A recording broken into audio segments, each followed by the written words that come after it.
Hey everyone, so tonight I'm doing a review on the Marvel Legends Series 5 Red Skull figure from Toy Biz. This is the Chase figure that was never really listed on the back of the series.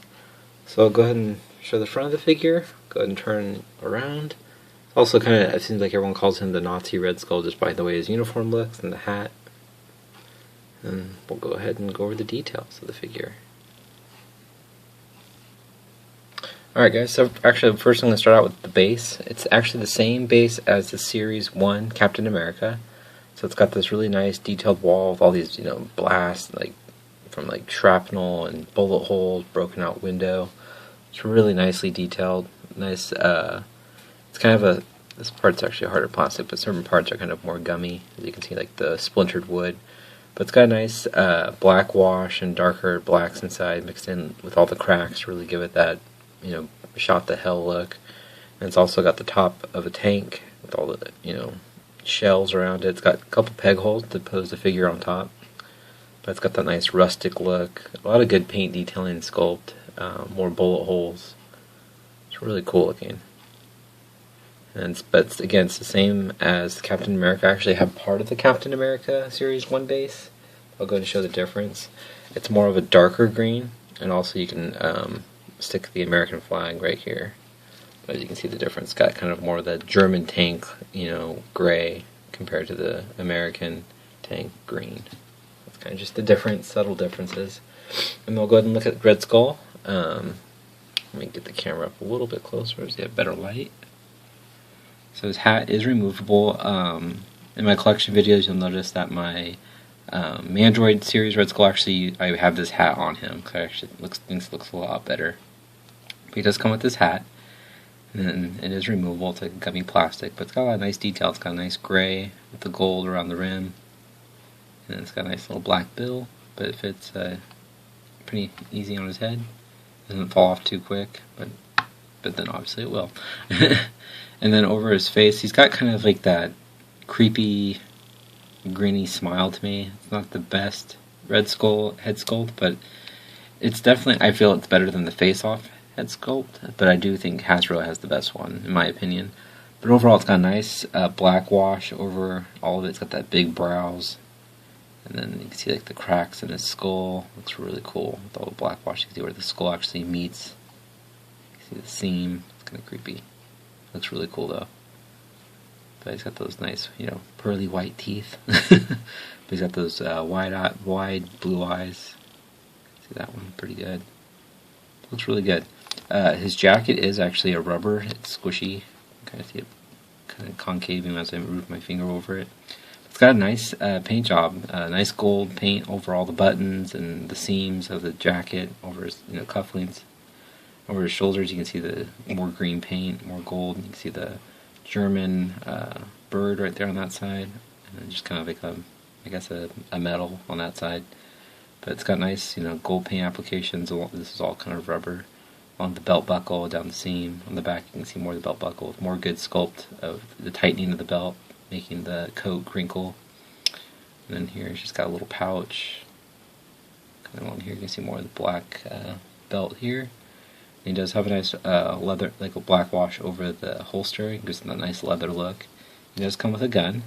It's like a little Luger. The nozzle is just kind of bent.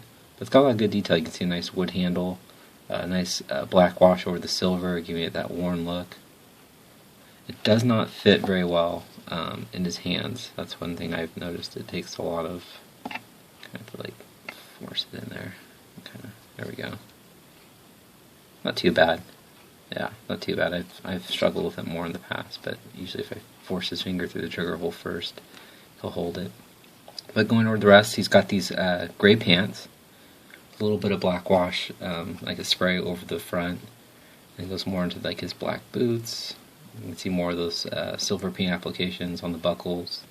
Looks good. In the back, kind of just see more just that gray plastic, but this is all hard plastic compared to this all rubber. But overall, it's it's got good detail. I really like more of the detail on the head with the cracks and the skull and everything like that. I think that looks really cool. His articulation is extremely lagging for Toy Biz. So I'll go ahead and go over it. His head moves left and right, does not move up and down. No ab crunch. No ball joints in the shoulders. They move forward, and no, they can't go out. Just up and down. He's got a single joint elbow, moves that far. No rotation. He does have rotation at the hands, but they do not move up and down or anything like that. No finger articulation. Like I said before, no ab crunch. He does have a waist swivel. His legs kick out that high. They do not kick to the side. No upper thigh swivel. No ball joints. Single jointed knee up that high. He's got a boot rotation. Ankles move up. They move down. A slight ankle rocker. And to articulation. And of course peg holes for the base. So very minimal articulation. And I'll show him next to the other Red Skulls and show you guys how tall he is. Alright guys, so Red Skull stands roughly at the, just a little over the, right at the 6-inch mark if I took the hat off. It's not, typical Marvel Legend. And here he is next to the Hasbro current Red Skull we have, which I think is a great Red Skull. I think it's really cool besides that laser gun. I do intend to replace that. I have some extra guns now finally. And here he is next to also the face-off Red Skull.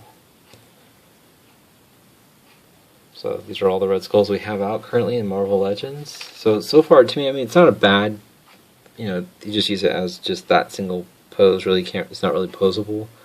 But I just think this looks a lot cooler. There we go. Oops. Yeah.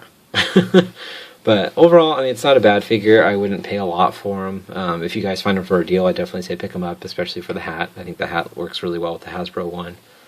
But again, it's just, unless you're a completist and you really like, to have a lot of the Toy Biz ones, or you like collecting the Chase figures, then it's definitely worth getting. Otherwise, I would probably pass on them. I wouldn't pay top dollar for them. Unless you want them, kind of one of those rare figures on card, then I would say pick them up. But to open them, I don't think he's worth opening.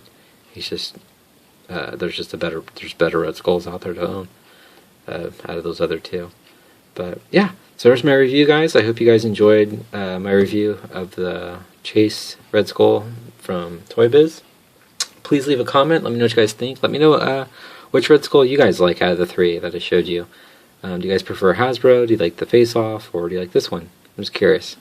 Please hit the like button, subscribe, and stay tuned for more. Alright, thanks guys. Have a great night.